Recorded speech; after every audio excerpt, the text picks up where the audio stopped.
Good morning class. आज हम एक और लेक्चर लेकर आए हैं आपके लिए। आईपी कॉलेज कैंपस 2 की तरफ से आपका value added short term certificate course चल रहा है, जिसमें कि आपका ये course department of commerce and business administration ने स्टार्ट किया है। आपके कोर्स का नाम है सॉफ्ट स्किल डेवलपमेंट। तो मैं फारिगा मुस्तफ़ा अगेन आपके लिए एक और लेक्चर लेकर के आई हूँ। पिछली वीडियोज़ में हम लोगों ने देखा कि हम लोग सॉफ्ट स्किल्स और हार्ड स्किल्स में डिफरेंस क्या होता है। उसके बाद हम लोगों ने पढ़ा बॉडी लैंग्वेज के बारे में। देन हम लोगों ने वहाँ पे हमने फ़िज़िकल अपीयरेंस के बारे में पढ़ा। सेकेंड टॉपिक जो हमारा था फ़िज़िकल अपीयरेंस में हमने दो तरह के अपीयरेंसेस पढ़े थे, physical presentation and personal presentation. उसके बाद हमारा जो थर्ड टॉपिक है वो हमारा है posture and gesture. Posture and gesture में हम लोगों ने ऑलरेडी हम लोग कंप्लीट कर चुके हैं पॉस्चर्स। आज हम आपके यहाँ पे इस वीडियो में हम स्टार्ट करेंगे गेस्चर्स। गेस्चर्स एक्चुअल में होते क्या हैं? गेस्चर्स आपके किसी भी एक तरीके का ये भी आपका नॉन वर्बल कम्युनिकेशन में आता है, जिसमें कि आप कंप्लीटली जो भी बात कहना चाह रहे हो वो एक बॉडी एक्शन की वजह के हेल्प से कहते हो। किसी भी तरीके का आप एक्शन बनाते हो और उससे आपकी बात कंप्लीट होती है। ये आपका इंडिविजुअल कम्युनिकेशन में इजी होता है, फीलिंग्स एंड थॉट्स के वैरायटी, और यहाँ पे आपकी बॉडी लैंग्वेज बिना बोले किस तरीके से आप अपनी बात कह रहे हो, इसको हम कहते हैं gestures. What are the gestures in the body language? अब बॉडी लैंग्वेज में गेस्चर्स हैं क्या? Non-verbal communication can be carried out through gestures and other aspects of body language, which are concisely and unconcisely executed. चाहे आप बोलो नहीं बोलो, चाहे आप कंप्लीटली अपने होश में हो नहीं हो, आप किसी ना किसी तरीके से किसी बॉडी मूवमेंट के हेल्प से आप बिना बोले किसी गेस्चर की हेल्प से अपनी बात बोल देते हो। जब बॉडी लैंग्वेज और गेस्चर साथ में मिलकर के कम्युनिकेट करें, कोई फीलिंग, कोई सजेशन, कोई इंफॉर्मेशन दें, है ना, तो गेस्चर्स जो है आपकी डेली कॉन्वर्सेशन का एक बहुत क्रूशियल पार्ट है, जहाँ पे आप चैटिंग भी करते हो, क्लास में बैठे हो तो आप एक दूसरे से, टीचर पढ़ा रहा है आपको बोलने के लिए परमिशन नहीं दी गई तो आप इशारों में बात करते हो, वो भी आपके गेस्चर्स में आती है। जैसे आप मार्केट में जाते हो तो आप मार्केट में शॉपकीपर भैया से आप नेगोशिएशन करते हो, वहाँ पे ये भी आपका एक गेस्चर्स में आता है। नहीं भैया थोड़ा कम कर लो, हाथों का जब आप यूज़ करते हो, या फिर आप किसी को रास्ता बता रहे हो या आप किसी से रास्ता पूछो तो आप बोलोगे राइट जाना है, लेफ़्ट जाना है, अपने हाथों का वहाँ पे यूज़ करोगे, ठीक है ना। तो ये आपका गेस्चर्स बॉडी लैंग्वेज में आते हैं। अब कितने तरह के गेस्चर्स होते हैं? कुछ गेस्चर्स जो होते हैं हमारे आइकॉनिक होते हैं कि हम उन्हें देखते ही समझ जाते हैं। जैसे इस फिगर्स में दिया हुआ है, फर्स्ट यहाँ पे दिया हुआ है आपका ओके, वेरी गुड। सेकेंड है इसका हार्ट बना रही लड़की यहाँ पे, है ना, कि लवेबल। थर्ड है ओ माई गॉड थैंक यू। फोर्थ आपका ओके अगेन। फिफ्थ है ओ हो वाओ। तो इस तरीके के गेस्चर्स को, आइकॉनिक गेस्चर्स को हम इलस्ट्रेटर गेस्चर्स भी कहते हैं, जहाँ पे आपके जो हाथ हैं आपके किसी आइकन को दिखा रहे हैं, किसी एक आइकन को दिखा रहे हैं जिसकी हेल्प से हम उन आइकन्स को पहचानते हैं। तो ये आइकॉनिक गेस्चर्स होते हैं। नेक्स्ट गेस्चर यहाँ पे है मेटाफोरिक गेस्चर। मेटाफोरिक गेस्चर जो है आइकॉनिक गेस्चर ही एक तरीके के वही होते हैं, बट यहाँ पे हम किसी कॉन्सेप्ट को यूज़ कर रहे हैं।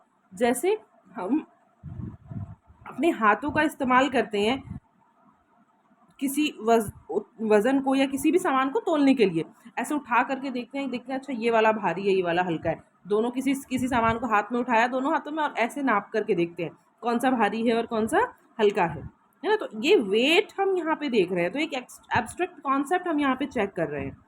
तो यहाँ पे हम इस तरीके के गेस्चर्स को मेटाफोरिक गेस्चर्स भी कहते हैं। नेक्स्ट गेस्चर आपका यहाँ पे है मैनिपुलेटर गेस्चर। आप किसी तरीके से अपने हाथों की हेल्प से सामने वाले को कैसे मैनिपुलेट करोगे, अपने माउथ पे हाथ रख करके हो इस तरीके का आवाज़ लग के, अपनी चिन को ऐसे सोच में डालने, जब आप अपनी फिंगर्स की हेल्प से अपने फोरहेड पे ऐसे फिंगर लगाते हो तो ऐसा लगता है जैसे आप कुछ सोच रहे हो, है ना। या फिर किसी के पाँव पे पाँव मार के उसे बताने की कोशिश करो कि मैं तुमसे कुछ कहना चाह रहा हूँ। इस तरीके के जो गेस्चर्स होते हैं ये मैनिपुलेटर गेस्चर होते हैं। नेक्स्ट गेस्चर आपके एम्बलम गेस्चर्स हैं। एम्बलम गेस्चर्स आपके बहुत ही ज़्यादा यूज़ होते हैं जब हम कहीं पे किसी प्रॉब्लम में हों या फिर हमें कुछ चीज़ चाहिए होती है, जब हमें कुछ चीज़ की ज़रूरत होती है, तब वहाँ पे हम एम्बलम गेस्चर्स का यूज़ करते हैं। जैसे हम कल्चरली अपने किसी कल्चरल एस्पेक्ट के लिए यूज़ कर सकते हैं, किसी लिंग्विस्टिक एस्पेक्ट के लिए हम इसे यूज़ कर सकते हैं, जो कि जहाँ पे बिल्कुल क्लियरली कोई वर्ड नहीं है, सिर्फ आपको किसी उस गेस्चर की हेल्प से बता रहे हैं। जैसे हम पानी पीने के लिए अपना थंब माउथ की तरफ लेके आते हैं, है ना, ऐसे ही हम जब वॉशरूम जाते हैं तो अपनी लिटिल फिंगर वॉशरूम के लिए दिखाते हैं। जैसे हम लोग हेल्प करते हैं तो हेल्प के लिए हम अपने ऐसे दोनों हैंड्स को आपस में मूव करते हैं। खाना खाना है तो हमें अपने उंगली फिंगर्स को मिला करके हम मुंह की तरफ इशारा करते हैं, है ना। और जैसे हेलो करना है तो हम हैंड वेव करते हैं, गुड बाय करना है तो भी हम हैंड वेव ही कर रहे हैं। तो इस तरीके के जो गेस्चर्स होते हैं ये आपके एम्बलम गेस्चर्स में आते हैं। नेक्स्ट गेस्चर है डायक्टिक गेस्चर। डायक्टिक गेस्चर आपके किसी भी चीज़ को आसानी से हम पॉइंट आउट जब हम करते हैं, किसी भी चीज़ को, किसी डायरेक्शन को पॉइंट आउट कर रहे हैं, किसी ऑब्जेक्ट को पॉइंट आउट कर रहे हैं, किसी पर्सन को इंडिकेट कर रहे हैं, वहाँ पे हम डायक्टिक गेस्चर्स का यूज़ करते हैं। जैसे कोई बोल नहीं पाता है तो हम उसको जब उससे बातें करते हैं तो इशारों में बात करते हैं, वो भी एक तरीके के डायक्टिक गेस्चर्स होते हैं। नेक्स्ट गेस्चर आपका है बीट गेस्चर्स। बीट गेस्चर्स जो है इनका अपना कोई मतलब कहने को कि और कुछ कहने की ज़रूरत नहीं है, किसी वर्ड की ज़रूरत नहीं है, किसी रिदम की ज़रूरत नहीं है, सिर्फ आप अपने फिंगर्स को, अपने हैंड्स की हेल्प से इन गेस्चर्स की बात कर सकते हो। जब आप किसी भी स्पीच को दे रहे हो, आप डिबेट कर रहे हो, आप प्रेजेंटेशन दे रहे हो, किसी आर्ग्यूमेंट में फंसे हो, तब आप यहाँ पे इस तरीके की गेस्चर्स को यूज़ करते हो। नहीं, आप ऐसा नहीं कर सकते, आप ऐसा कैसे कह सकते हो, इस तरीके के एस्पेक्ट्स में हम यहाँ पे बीट गेस्चर्स का यूज़ करते हैं। अब इम्पॉर्टेंस ऑफ गेस्चर, क्या ज़रूरी हैं गेस्चर्स, क्यों ज़रूरी हैं एक्चुअली। पहली चीज़, गेस्चर्स इसलिए ज़रूरी होते हैं क्योंकि ये क्लैरिफाई करते हैं अपने वर्ड्स को। आपके जो आप वर्ड बोल रहे हो, जो आप सपोज करो आप बोल भी रहे हो साथ के साथ, अपने गेस्चर्स के हैंड मूवमेंट के साथ साथ आप बोल भी रहे हो, साथ में वर्बली भी बोल रहे हो, नॉन वर्बली भी आप यहाँ पे गेस्चर्स यूज़ कर रहे हो, तो आपके जो वर्ड्स हैं वो एनहांस हो जाते हैं आपके मूवमेंट से, आपके हैंड मूवमेंट्स से एनहांस हो के आता है, क्लियरली समझ आता है।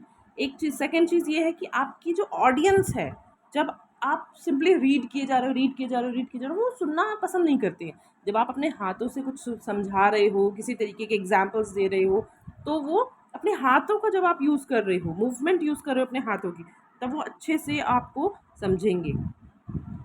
थर्ड इज़, जब आप किसी को हाथों से, आर्म मूवमेंट से किसी भी चीज़ को अपने सामने वाले को, ऑडियंस को, या अपने सामने जो आपके बच्चे बैठे हैं या कुछ टीचर्स हैं, आप उनकी अपनी बात उनसे कैसे कह सकते हो, तो आप क्या करोगे, आप उनको किसी ना किसी तरीके से हेल्प करोगे, किसी एक्शन से उन्हें समझा पाएँ किसी भी चीज़ से।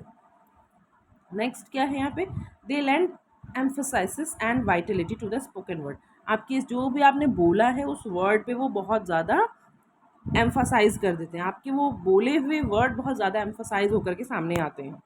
Next, gestures can convey your feelings, attitudes and more clearly than what you say. आप जो बोलना चाह रहे हो, आपके गेस्चर्स उसको अभी पहले ही पॉइंट में मैंने बताया कि वो क्लैरिफाई कर देते हैं आपके वर्ड्स को, ठीक है। नेक्स्ट, और क्या यहाँ पे इंपॉर्टेंस हो सकता है, यहाँ पे नर्वस टेंशन इज़ रिड्यूस। जब आप बोलोगे अपने हाथों की हेल्प से, कुछ बच्चे होते हैं जो बहुत ज़्यादा नर्वस होते हैं ना, वो अपने हाथों को ऐसे फिस्ट बना करके बहुत टाइटली पकड़ के ऐसे खड़े होते हैं, तो यहाँ पे जब आप अपने बोलोगे अपने हाथों की हेल्प से, तो आपकी नर्वसनेस, आपकी हेजिटेशन ये कम हो जाती है स्पीकिंग सिचुएशंस में। नेक्स्ट क्या है आपका, यहाँ पे आपके विजुअल एड्स जो है वो ऑडियंस की एनहांस हो जाती हैं, उनकी अटेंटिवनेस आपको मिलती है, उनकी रिटेंशन आपको मिलती है, वो और देर तक आपके पास आपकी बात सुनने के लिए बैठे रहेंगे। नेक्स्ट, दे स्टिमुलेट ऑडियंस पार्टिसिपेशन। ऑडियंस आपकी बात सुनने के लिए बैठी रहेगी, वो पार्टिसिपेट करेगी आपके स्पीकिंग सिचुएशंस में, आपके साथ बोलेगी भी, आपसे बात भी करेगी, आपसे क्वेश्चंस भी करेगी, आपसे कुछ क्वेरीज भी पूछेगी, आपकी बातों को से सहमत भी होगी, सारी चीज़ों की वो भी आपको रेस्पॉन्स मिलेगा। Next is they are highly visible. जब आप कोई भी मूवमेंट की हेल्प से कोई विजुअल सपोर्ट प्रोवाइड कर रहे हो, तो आपका जो एड्रेस है, यानी कि लार्ज ऑडियंस को जो आप एड्रेस कर रहे हो, आपके आई और फेशियल एक्सप्रेशंस नहीं दिखते, क्योंकि आपके आईज बहुत एक छोटा पार्ट है बॉडी का, और आपके हाथ जब उन चीज़ों को बताते हैं तो वो एक एनहांस होके आता है कि आप अच्छा ये वाली बात कहने वाले। आई होप आप लोगों को समझ आ गया होगा ये सब। तो थैंक यू सो मच, मिलते हैं नेक्स्ट वीडियो में।